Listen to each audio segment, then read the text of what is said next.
Et alors, nous allons commencer avec notre ami Salah Gemrich, qui vient de loin, hein. Vous habitez dans le sud de la France, et vous venez nous parler de votre dernier ouvrage qui s'appelle « Molière m'a tué, l'homme des accords déviants » aux éditions Frantz Fanon. Alors, il faut quand même lire les deux phrases du titre. Molière m'a tué comme Omar m'a tué, et l'homme des accords déviants, déviant, D-V-I-A-N-T-S. Et on va s'apercevoir que la question de l'orthographe est très importante dans le livre de Salah Gemrich. Je rappelle, Salah Gemrich, que vous êtes essayiste et romancier. Vous avez été publié pour la première fois par Simone de Beauvoir dans Les Temps modernes. Parmi vos ouvrages, on peut citer Chronique d'une immigration choisie, Algérie 2019, la reconquête, Petit dico à l'usage des darons et daronnes, Israël et son prochain d'après la Bible, L'homme de la première phrase, Dictionnaire des mots français d'origine arabe, Abdelrahman contre Charles Martel, la bataille de Poitiers, ou encore Alger la Blanche, biographie d'une ville, tout ça chez différents très bons éditeurs. Alors dans ce nouveau roman, Salah Gemrich, savoureux et riche, Molière m'a tué, l'homme des accords déviants, vous tentez une expérience inédite avec votre personnage, Larbi. Est-ce que vous pouvez nous parler de cette expérience et de la genèse de ce roman ? La genèse. En tant que lecteur, je m'éloignais de plus en plus de la littérature française et francophone, mais surtout française. C'était un point de vue personnel très, très subjectif. On nous a habitués à lire des romans ou des récits où le lecteur est amené de A à B, à Z, si vous voulez. Et je crois que c'est plutôt les éditeurs que les lecteurs qui ne supportent pas de faire des... Pour donner un exemple, vous connaissez le fameux Nejma de Kateb Yassine. Aujourd'hui, je parie que le manuscrit ne trouvera aucun éditeur. Pour quelle raison ? À cause de sa structure narrative, qui c'est un peu déconstruit, et pourtant, à un certain moment, c'est ça qui a fait son succès. Allez savoir pourquoi, question de mode, ou de... Et donc, moi, j'étais marqué par une citation là, de Kundera, qui parle d'un roman où il s'agit de nouvelles emboîtées. Une autre façon de dépasser la linéarité. Et c'est ça qui m'a toujours habité, tenter de dépasser la linéarité. Sans aller jusqu'à ce qu'on appelle le récit, la construction arabesque, vous savez, qu'on attribue à la littérature arabe ou même aux contes arabes. Donc voilà, c'est ça qui m'a... Et comme je suis passé, j'étais malheureux pendant une décennie ou deux, vous vous rendez compte, de la mode de l'autofiction.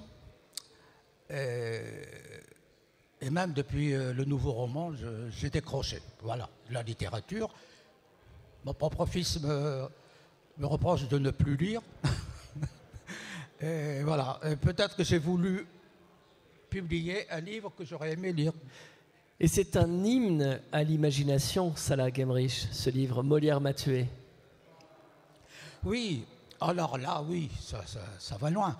Il n'y a pas de limite. Il n'y a pas de limite dans votre roman. Non. Le héros, on apprend qu'il a été menacé d'une fatwa pour avoir traduit Molière, donc en arabe et même en berbère, et surtout les femmes savantes, Tartuffe, bien sûr. Et donc, il s'est réfugié en France, comme tant d'autres. Et il trouve un job, figurez-vous, de correcteur, dans un hebdomadaire célèbre, ici à Paris. Et lui, justement, question de correction, il a été traumatisé depuis les premières années donc de son école. Il ne supportait pas la moindre faute. Voilà. Et surtout, les fautes d'accord du participe passé. Vous savez, il y a 2 ans, j'ai commencé à noter tout ce qui se faisait comme faute à la télévision française, sur les chaînes. Et ça va pas seulement du ministre aux journalistes, à l'universitaire, hein, mais voilà, c'est comme ça. Et mon héros, donc l'arbitre, ne supportait pas ça. Et parce que, traumatisé aussi parce que lors de son concours d'entrée à l'école normale de Constantine, il a fait une faute qu'il faisait depuis toujours et qu'il continuera à faire même en arrivant en France. En alphabète, c'est toujours avec un chapeau sur le E à la fin. Voilà, donc il est devenu vraiment, quand il se promène dans les supermarchés, là il y a un chapitre sur Ikea, un truc, il crie au scandale parce que sur un panneau il y avait une faute. D'accord. Voilà, donc d'accord déviant, donc. Hein, voilà, alors, c'est extrêmement inventif, hein, ce roman Molière m'a tué. Je pense que vous allez vraiment le savourer en le lisant. Et il est aussi beaucoup question des questions identitaires, des assignations identitaires, du racisme, des discriminations, mais toujours avec humour. Moi, je pense que c'est la force de Salah Gemrich, qui est un amoureux des mots. Hein, on lui doit un dictionnaire des mots d'origine arabe. D'ailleurs, on en parlera peut-être tout à l'heure. Et vous imaginez un dialogue entre Félag et un jeune comique du Marrakech du Rire, que vous avez appelé MDR, voilà, mort de rire. Et Félag et ce jeune humoriste discutent d'un sujet extrêmement important, le you-you. Est-il un facteur d'intégration ? Oui. Oui, il arrive même à suggérer que dans les concerts, parce que ça fait quand même quelque temps que je ne vais plus dans les concerts, mais moi, comme j'ai été journaliste et travaillé pendant quelques années à Parole et Musique, si ça vous dit quelque chose, ça n'existait plus. Et les you-you étaient toujours même pour un concert non arabe ou non. Il y avait un you-you, et tout le monde s'y mettait. Donc lui, il suggère dans ce chapitre sur scène, donc, il suggère qu'on impose le you-you-mètre. Comme l'applaudimètre, donc il fallait créer un you-you-mètre. Voilà, et c'est là qu'il va complètement aller encore plus loin, puisqu'il est question du Coran, du truc. Mais j'allais dire une chose là qui m'a échappé tout à l'heure. Oh là là, moi.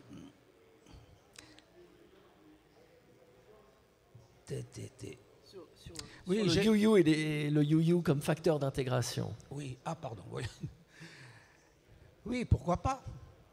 Même dans les comment s'appelle le concours là de oh là là là. Les concours de la chanson, c'est ça ? Oui, les concours et tout ça, qu'on intègre le you-you comme dans les concours de musique, là, j'ai oublié. Et alors, vous revenez sur quelque chose dont vous êtes le spécialiste, ce sont les mots d'origine arabe qui sont intégrés à la langue française et que des gens qui ne sont pas très tendres avec les Français d'origine arabe emploient, malgré eux, sans le savoir. Ah oui, ça c'est... Quand j'ai fait plein de conférences sur le sujet à travers la France et même à Bahreïn. Et c'était l'Alliance française qui m'invitait. Et le plaisir, oui, c'était jouissif de voir le public réagir quand je leur apprends que tel mot est d'origine arabe. Alors que vous allez sur le Robert ou le truc, c'est d'origine latine ou truc.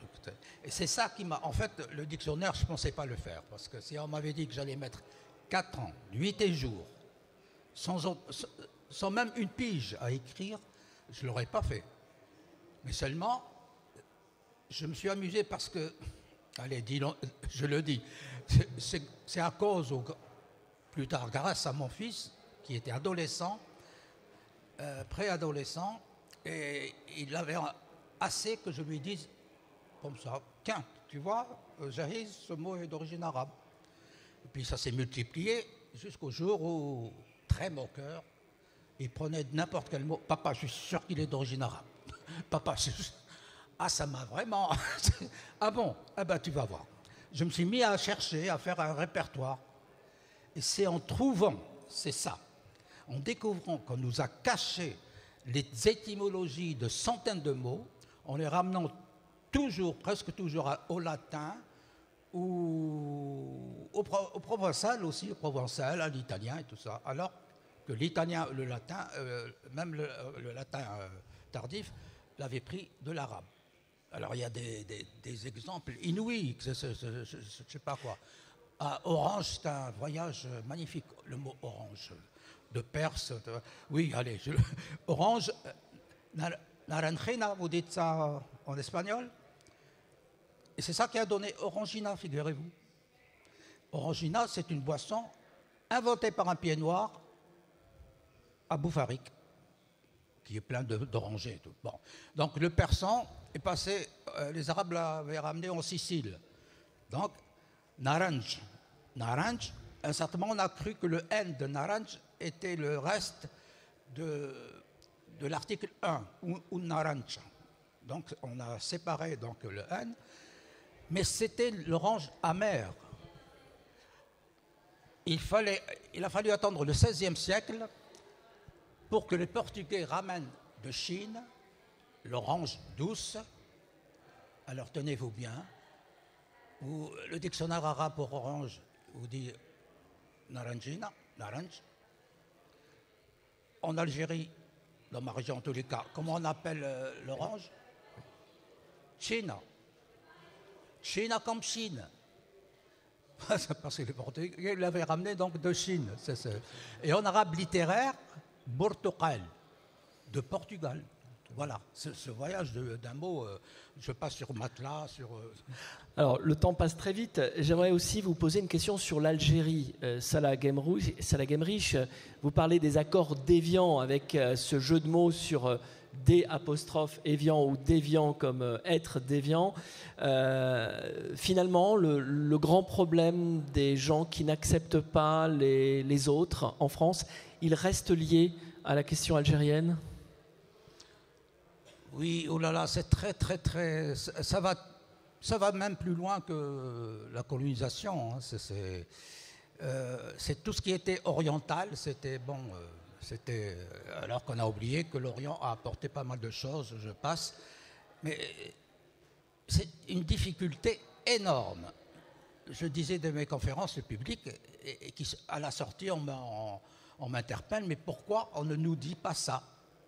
Pourquoi tel mot qui paraît absolument français, c'est matelas, ou je ne sais pas, il y a tellement de mots, pourquoi on ne sait pas, même les dictionnaires ne le disent pas. Et ça, c'est la faute à... J'ai des trous de mémoire, c'est l'âge. Comment il s'appelle le découvreur des hiéroglyphes? Champollion. Pas lui, mais à son frère ou son cousin, qui était lexicographe. Et lui, il disait, pour la recherche de l'étymologie, il ne faut pas aller plus loin que la langue dominante. La langue dominante, certainement, c'était le latin. Et on n'allait pas avant. Donc, voilà d'où vient donc le hic. Je voudrais juste, accorde-moi, oui, bien sûr, juste un truc que j'ai oublié tout à l'heure, qui fait l'intérêt peut-être pour certains du roman, c'est que ce héros, Larbi, qui arrive, donc il est correcteur et puis il est licencié de l'hebdomadaire parce que, vous savez, avec les correcteurs automatiques et tout, les correcteurs, on n'en veut plus. Et il se trouve au chômage. Donc, on lui pose la question, mais vous êtes sans emploi? Et il se demande comment un écrivain peut-il être sans emploi puisqu'il lui arrive de travailler 8 heures par jour ou 10 heures par jour. Ça l'intrigue. Mais il va quand même à Pôle emploi. Et là, à Pôle emploi, il y a un bureau à part. La jeune fille l'écoute. Ah, vous avez fait du théâtre. J'ai ce qu'il faut pour vous. vous allez, tenez cette adresse, et lui, dès qu'il voit une faute d'orthographe ou un truc, il a les dents qui grincent. Et il voit agence Rôle emploi. Et là, ses dents grincent, le lecteur comprend, parce qu'il est habitué. Et elle comprend la vie. Ah oui, oui, c'est une, oh là là, c'est une coquille. Parler de coquille à un correcteur, c'est une coquille. Non, non, c'est pas une coquille, hein, c'est vraiment Rôle emploi. C'est une agence qui a été créée, et voici donc le trou de l'histoire, la clé de l'histoire. On a créé, des éditeurs ont créé une agence Rôle emploi pour venir au secours des auteurs en panne d'inspiration qui ne trouvent pas de personnages.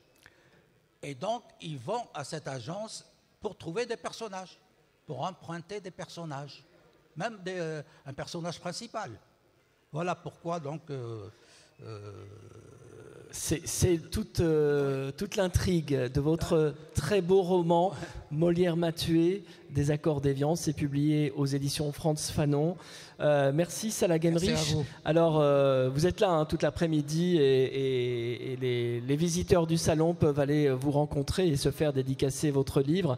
Merci beaucoup Salah, à très bientôt. Merci.